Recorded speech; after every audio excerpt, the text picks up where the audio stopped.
how do we use educational technology, how do we use innovation to then give teachers permission to dismantle that mindset of teaching to the test. Because I think once we dismantle the mindset of teaching to the test and teaching in that siloed-based thinking of education, then it's going to give teachers the agency to then just integrate everything into the core curriculum, and we're going to have a new way of thinking and a new way of teaching. And that's what I think is going to be a big shift that needs to happen, because we've been teaching the same way forever and ever and ever and ever and ever. Where do you think the teachers are getting that signal to like get narrow and teach to the test? Is that historically the leadership's been doing it, or they just implicitly assume? I think there's been so much pressure on school districts to raise test scores. Yeah. And so I think that, and I think in the dashboard, and I think there's been maybe a lack of innovative leaders, maybe. I know, Amy, you're such an innovative leader that you give that agency to your leaders to say it's okay to be innovative, but not everybody has that because they're scared at what they're going to get. And maybe they're afraid at giving, or maybe pulling.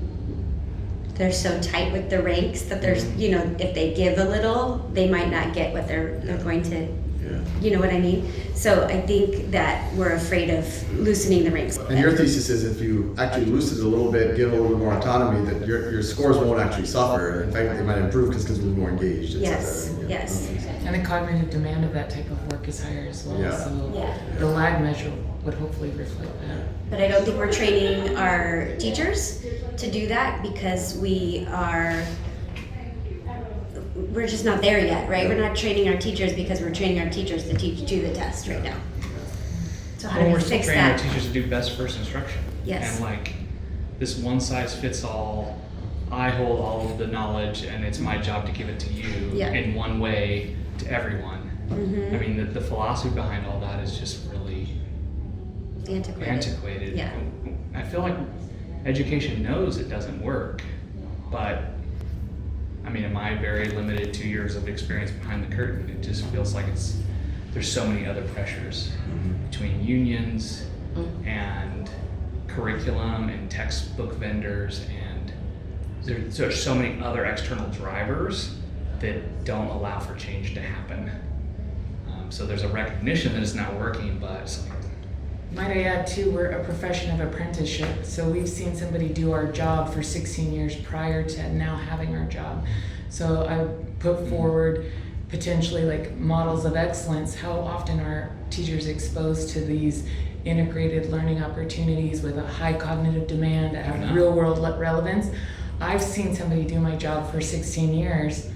It's going to be a challenge to adjust. And what are the structures in our system that provide the support? So even as a teacher, if I recognize all I have in my toolbox is what I was exposed to prior, what access do I have to new tools and how to use those? well, and that, to me, that causes an equity issue, right? Because if the question is what access do I have to the tools, you're automatically assuming that it's the teacher's role to be the primary person that gives the access to the students. And so if you have a teacher that really likes ed tech and likes Convigo and is into it, then those students are going to benefit from it, which is a very small percentage of the total teachers in a district. So if I'm unlucky enough to have a teacher who doesn't like that, is afraid of AI and won't use Convigo, then it's an equity problem. I now, because I'm dependent upon a teacher to let me use it, I don't get to benefit from the tech. And how sad for that. And how sad for that. I mean, that's the thing about what I feel like we've seen across the AI ed tech vendors is it's all so still an old model of teacher-centered. All the control lies with the teacher, and until we somehow miraculously give PD to every single teacher to show them how amazing it will be if they could differentiate with AI and personalize with AI, our kids are suffering as a result because we just aren't able to upskill them that quickly. And we could provide PD to those to a lot of teachers, but if they're still hesitant, are they going to use it? So how do we change that? Right, because PD is not sufficient to change behavior. You have to do the behavior, No, there's so much lifetime more change behavior, management. adjust the behavior, see the behavior model that behavior change is complex, right? So simple professional development, Doesn't. we're almost doing what we're asking teachers not to do. We're professing and then asking them to apply or mimic, which, how well does that work?